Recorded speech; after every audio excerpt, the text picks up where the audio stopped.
Gotchasports. We are back for another episode. Carrie, how are we feeling? College football is right around the corner. Pretty excited about that. There's one thing I want to say quick, just to take it back to one of our last a few episodes ago.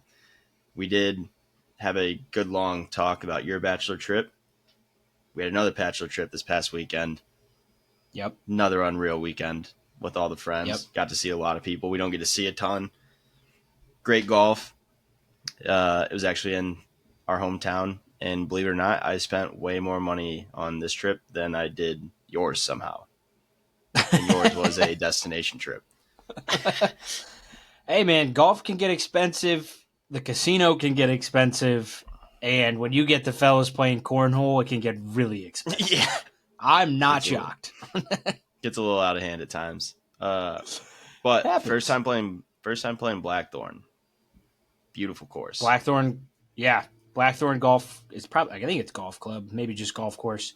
South Bend, Indiana. Highly recommend. Still a fan of Warren Golf Course. I think that's the best course in South Bend, one of the top courses in Indiana. Is there bias there? Probably, but hey, if there's no bias in it, then it's not a real opinion.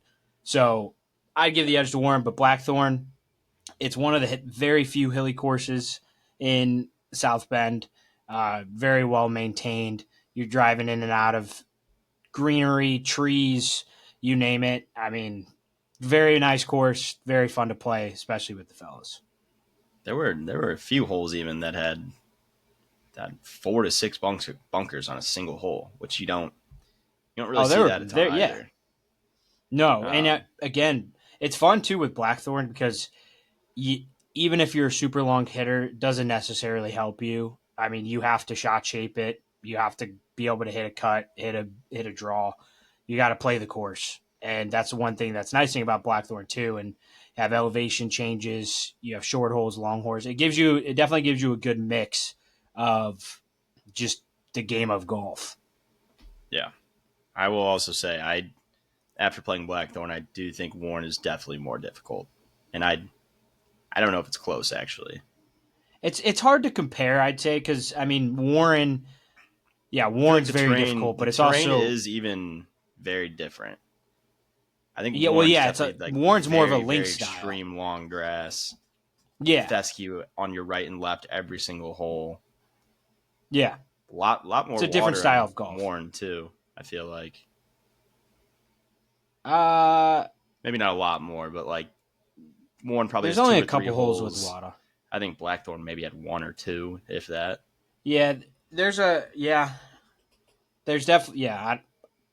it's just different courses, different style of golf. Another reason why I like Warren more is just because I like link style golf, and that's what it provides.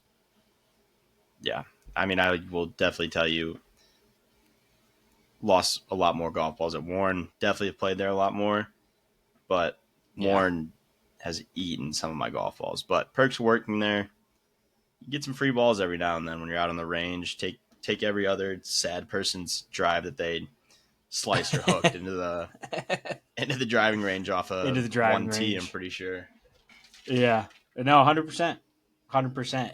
I will say too, it's hard to get out and play those nicer courses, even if you're in like a smaller city.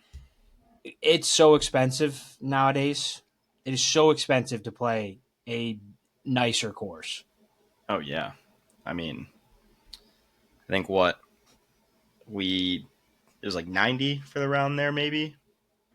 Yeah, Sure, 90 for the round. Warren's probably a little more expensive, but then if you intake having to get a sleeve of balls there, if you want to get a few drinks there, some food at the turn, if you're a guy that likes collecting a hat or a shirt maybe from each golf course or something, that runs you up to 150, 200 real quick.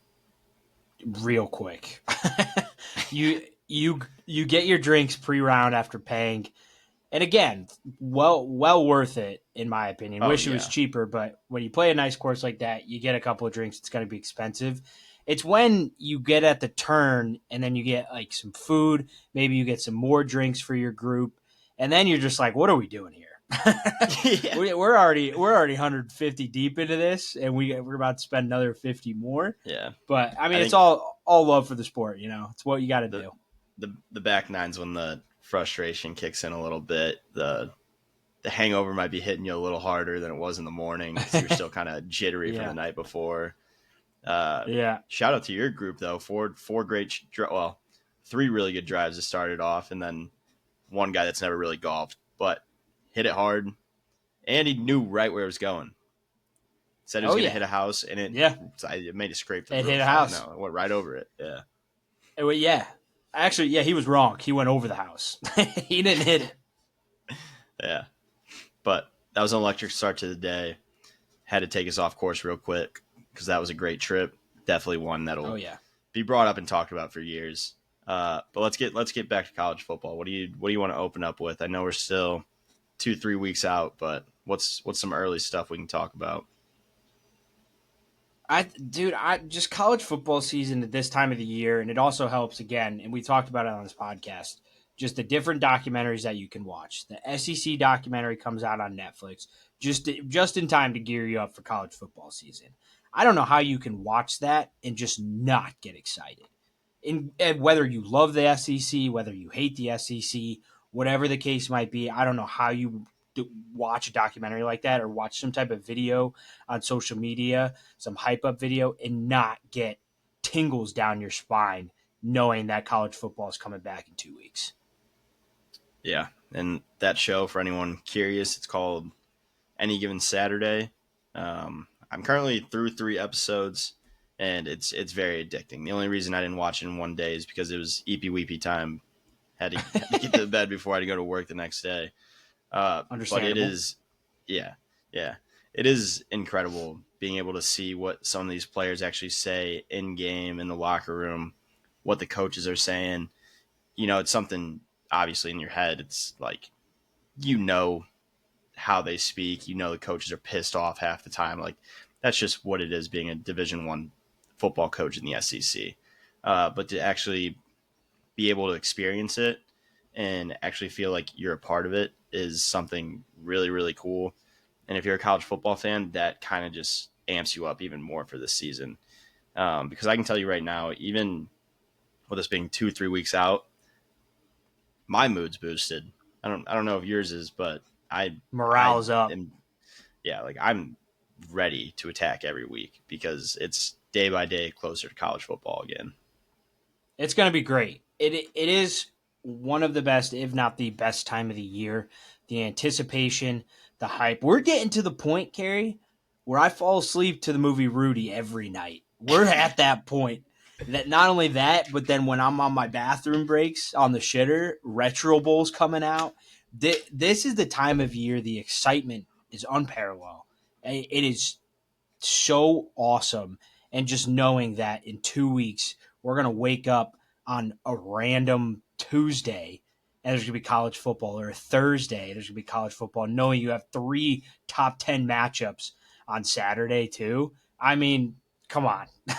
I know life can Yeah. be brutal sometimes, but it makes it a lot easier when we got this coming up. Way easier. And I think it's a little vice versa for you and I right now. But with college football coming up, that just means the weather here in Arizona gets even nicer. So that's another huge benefit here. It'll, give it another 2 months. All the 100-degree days will be gone.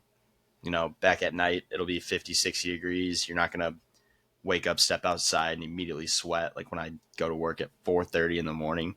It's just Yeah. already 95 degrees. Like I don't need that. I'm a cold guy though, Carrie. Fall Midwest weather is already great, but I don't mind when it gets into that 50s, maybe even creeps into the 40s here come October. I'm a cold guy at heart.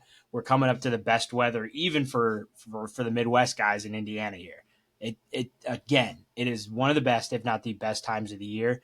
You really cannot complain. Also, it's weird too going to a university that has a big time football program. It's weird because on Saturdays, you in college, you wake up early, you get out with your crew, you start drinking whatever, you do kegs and eggs, you just keep rolling throughout the day. It's even nice now granted, you want to be at every tailgate, you want to be at every game day in South Bend, but even nice now knowing what those guys are experiencing for maybe their first time ever gets me juiced up too.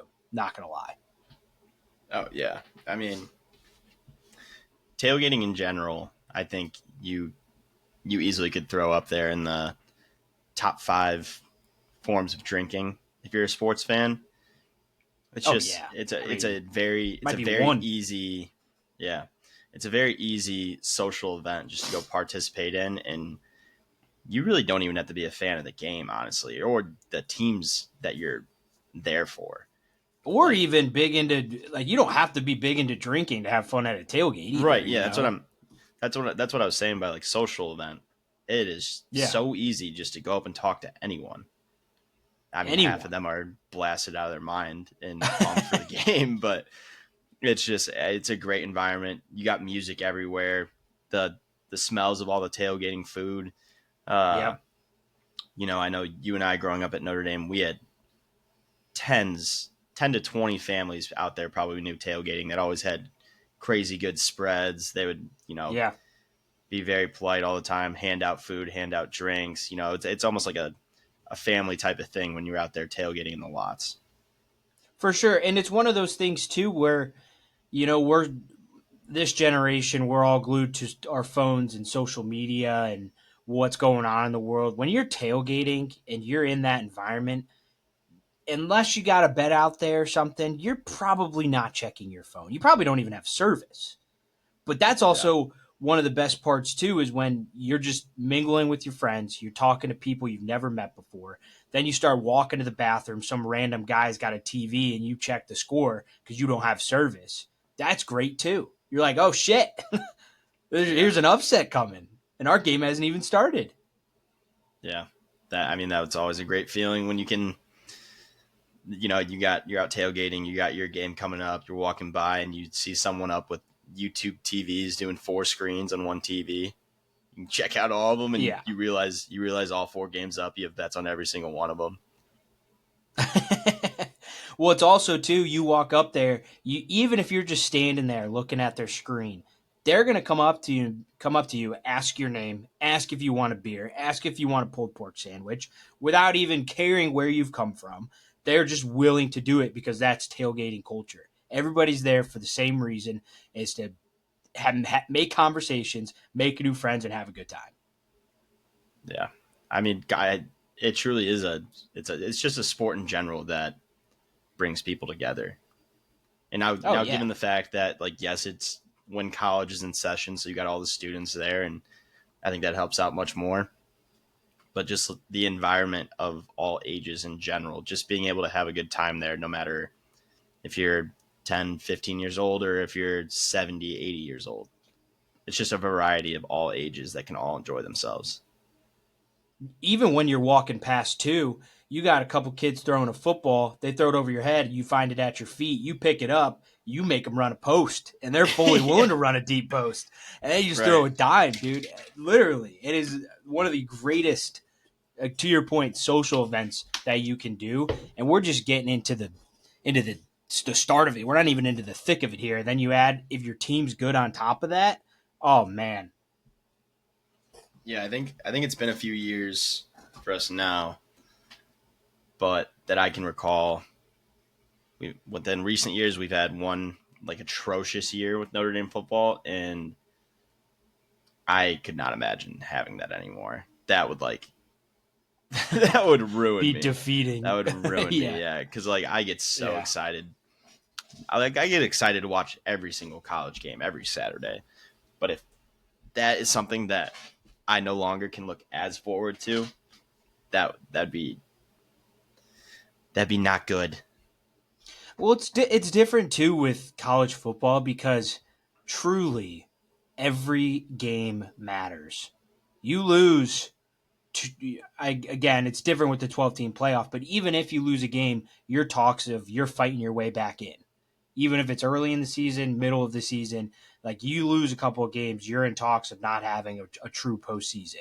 So it makes literally every game, and trust me, as us Notre Dame fans, every game, no matter who you play, could be one where you're leaving in tears after. So every game truly matters, no matter who you're playing. And I think that's one of the best parts about college football. Yeah, it's like a different type of gut-wrenching pain. Yeah. Yeah. Thought losing some money on cornhole was bad. Wait till you have a Notre Dame team who's That you favored didn't by throw money 21 on. plus. That you didn't throw money on and they lose. That is a different type of pain. No, for sure. For sure. But that's why we do it, right? It ups and the downs, and that's why we care so much. It affects us that much. It's just that's how it is. It's in our blood, Gary. Yeah. And trust me, I'll always be a huge MLB fan, but it's getting to that slow point of the season. The Cubs Dog are days. kind of they're dragging a bit. I'm getting close to the point. I just want it to be like the last 15, 20 games and just ride those games out into the playoffs. I mean, it'll be here before you know it. It'll be here before you know it. Yeah. Yeah. But that'll carry you into college basketball then. Yep. And truly the greatest sports season is coming up. And then we'll wake up one morning and it'll be the start of the MLB again, and it's a cycle, dude. Honestly, we're simple guys. It's a cycle, but we love it. I love it. Yeah. There's sports going on. Happy guys. Happy guys, happy life. Yep. 100%. But Kerry, college football is coming up. I don't even think we did an introduction here. If it's your first time joining us, welcome. We're Gotchasports. Today's episode, college football talk. Probably going to continue throughout this entire episode, but we are bringing back Blast in the Past. And then a segment that we've only done a couple of times, I believe, and that is Bar Talk. And we'll get into that once we get there. And then, of course, we'll finish it with a very, very special edition of Best Bet. Only one pick, but it's a very special edition of the Best Bet. But, Kerry, get us to the Blast in the Past. All righty, my Blast in the Past has to deal with tailgating. Many, many memories. Could talk about a ton of them. This one, definitely more of a scumbag move. Not my greatest moment in my career. I do remember a few times, and this was like a common thing between everyone. Like everyone knew about this.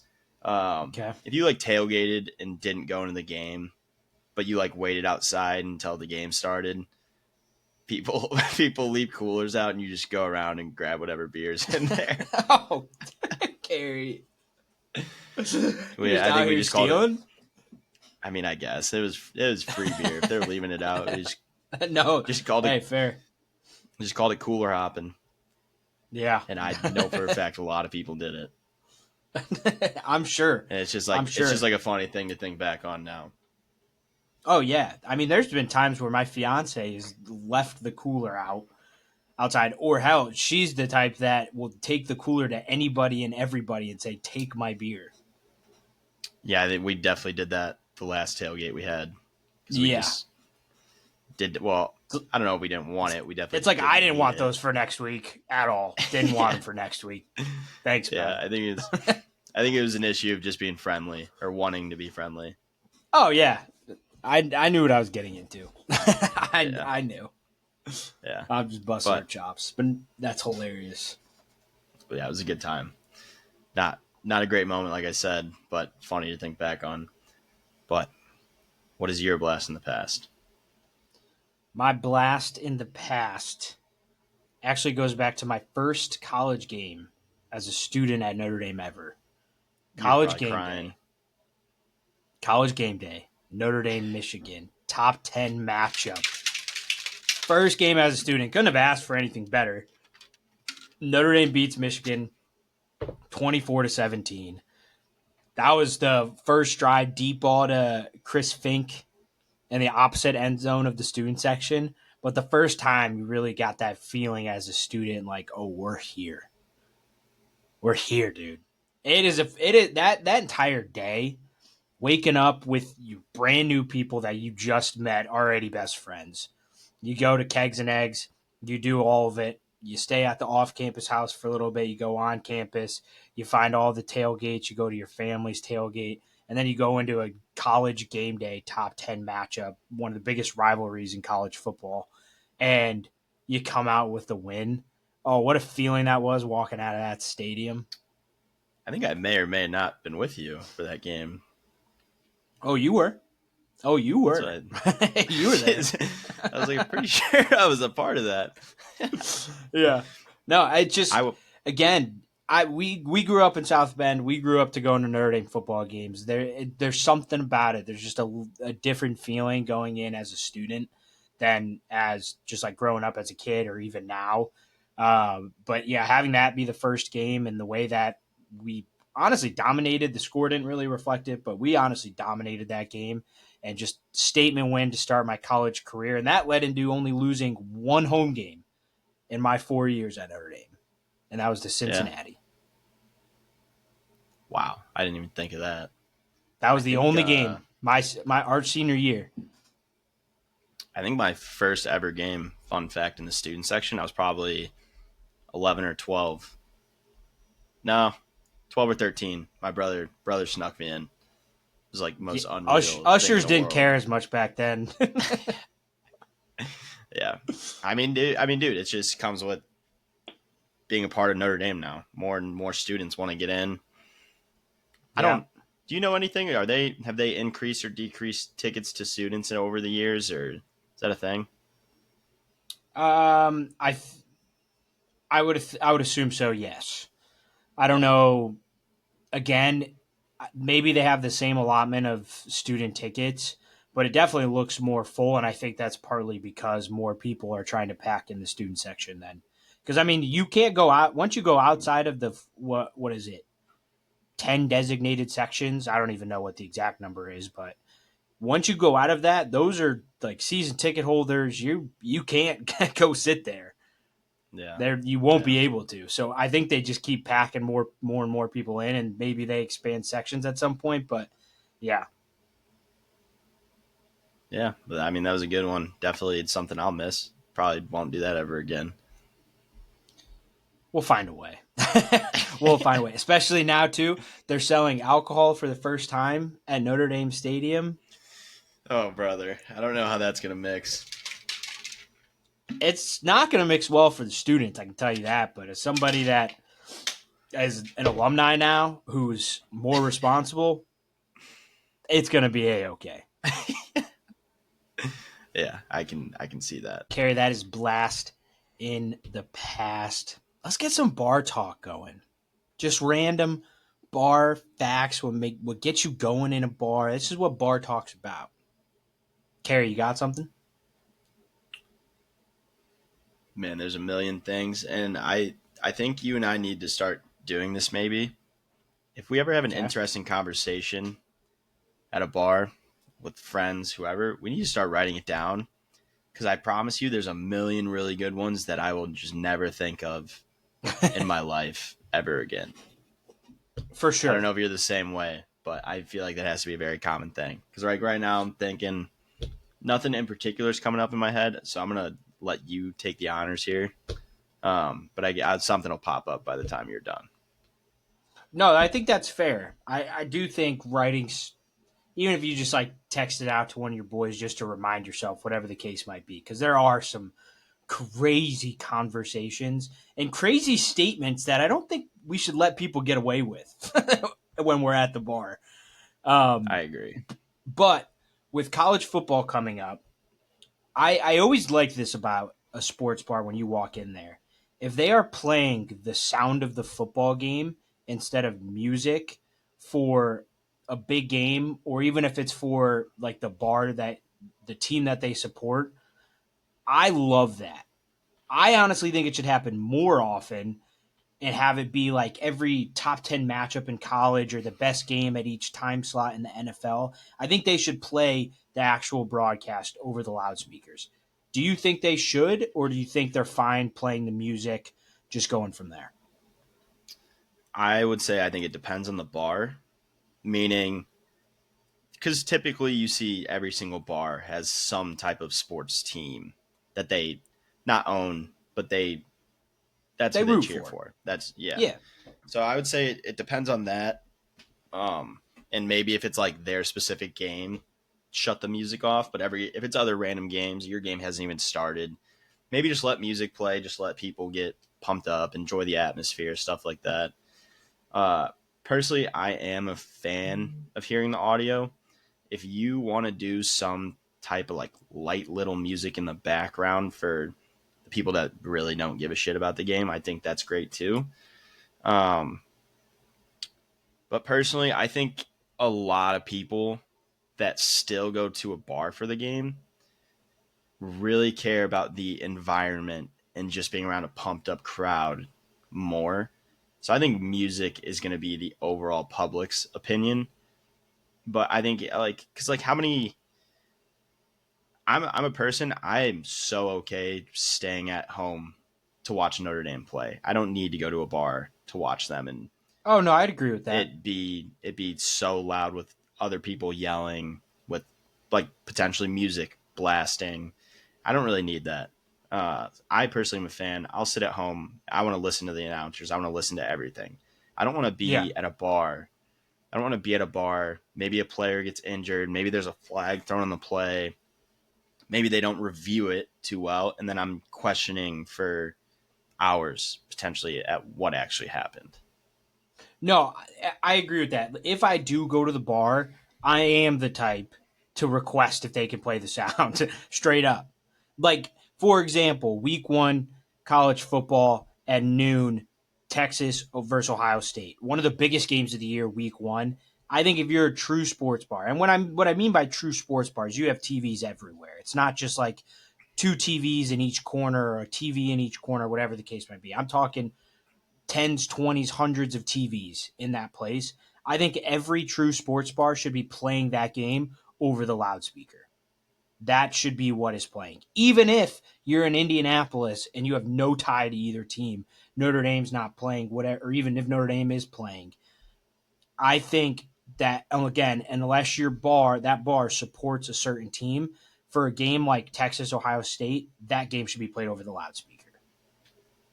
No, yeah, I'm right with you. I think it's a thing where music is obviously great, but at the end of the day, if you're any single sports team's bar and people are showing up, they're not going to leave because they're not playing the audio or they're playing music or vice versa, Fair, in yeah. my opinion. But there are definitely people out there though that I think stay home for that reason. For sure. But also, don't you think if you're going to a sports bar on a college football Saturday, they're going to that bar to listen to music? I don't. That's like I don't know, dude. That's what I'm saying. Like if you're in a college town where you know you're gonna have a lot of college students not go to the game and just go to the bar instead. Like it's like whose age group, who's like who do you want to appease in this position, Fair. or like what do I they think that's a think could fair question. potentially But I draw mean, more money? I don't think it changes either way, but I'm just yeah, I saying. mean, I think like right, type of right, right, bar right. too. Like, are you more of a clubby bar? Are you more of a dive bar? Like, is it a Yeah. place where you're just sitting at tables the entire time? Is it a place where there's a big open forum where everyone just stands around drinking? Like what? I think things go into effect of like the actual style of bar. Oh no, I'd agree with that. I'd agree with that. When I think of true sports bar, I'm thinking of tables everywhere. It's crammed, like waitresses and waiters have to kind of like squeeze through because it's so jam packed. There's TVs everywhere. There's multiple seating areas, more multiple different like styles of seatings too, like booth, bar top, small tabletop. That's what I think of your traditional sports bar. And in that setting, when there is that many tables, there are that many TVs. I think the sound should be on for those big games. That's just me. No, I would agree with you. I think at the end of the day, I don't think I would care too much. Um, Oh, don't it's get me just wrong. I wouldn't my walk out if they weren't playing it. right, right. I'd still I be think ordering a couple. yeah. I think at the end of the day, I'm too nervous to be out in public for most Notre Dame games. So I'm Oh, I sitting at don't. home, comfy on the couch. I don't go out in public for Notre Dame games. Absolutely Yeah, not. yeah, I agree with that. But that is going to conclude Bar Talk. I'm sure we'll probably see this segment multiple times throughout college football season. And again, we are going to bring back our normal segments during college football season, like helmet stickers and all of that. So get ready for that. Stay tuned. We're going heavy this college football season. You know, we've got the greatest takes of all time. We know all of the answers. We got the college football script. So you're going to want to stay tuned for that. But, Carrie, let's get it to the best part of every episode. And that is the best bet. And again, it's a very, very special edition of Best Bet this week. Carrie, you've got one of the picks. Let's let the people know what it is. So this will be special, and you guys will see it in a minute. But I will be on the Cubbies -1.5 against the Cards. So yeah, I'm getting a little more confident. So I was thinking money line, but the odds aren't going to be that favorable. So we're going to go -1.5. This game is later today. I like it a lot. I really, the Cards pitching does not impress me. Not going to say the Cubs has been outstanding by any means, but big series. This will lead into Sunday night baseball later this weekend. I think the Cubs win the series. Not a sweep, 2-3, 2 out of 3. Interesting. Interesting. Well, it's a shame because our people asked for a sweep and they physically can't get a sweep today on this fine Friday because my best bet is Cards money line plus money. You got McGreevy on the bump, who's got like a 6 ERA at home against Boyd, who's been actually pretty solid for the Cubs this year. Cards have been struggling. Honestly, both teams haven't played fantastic baseball over the past 3 or so weeks, specifically the Cardinals. But who knows? Maybe this is what sparks the Redbirds into an historic NL Central run here to end the season. We'll see. McGreevy might get it done today. He might not, but I think Cards money line is the best bet today. Plus money. We'll just have to see, I guess. We'll see what Maybe Russ will comment which one he's on for us. I like that. Russ, I know you're going to be listening. We're going to need you to quote tweet our best bet tweet this week. Let us know what your thoughts and opinions are. And anybody else that wants to chime in, quote tweet it, go ahead. We're going to respond to all of them. It's the battle of the boys this weekend, Gary. Yeah. And yet I'm still more pumped for college football. But don't get it twisted. College football is right around the corner. If it's your first time joining us, appreciate you. Returners, all the love. Go follow us on all of our socials, Instagram, TikTok, YouTube, X, you name it. We got it. Carrie, that's all I got. What do you got? We Gotchasports. Until next time.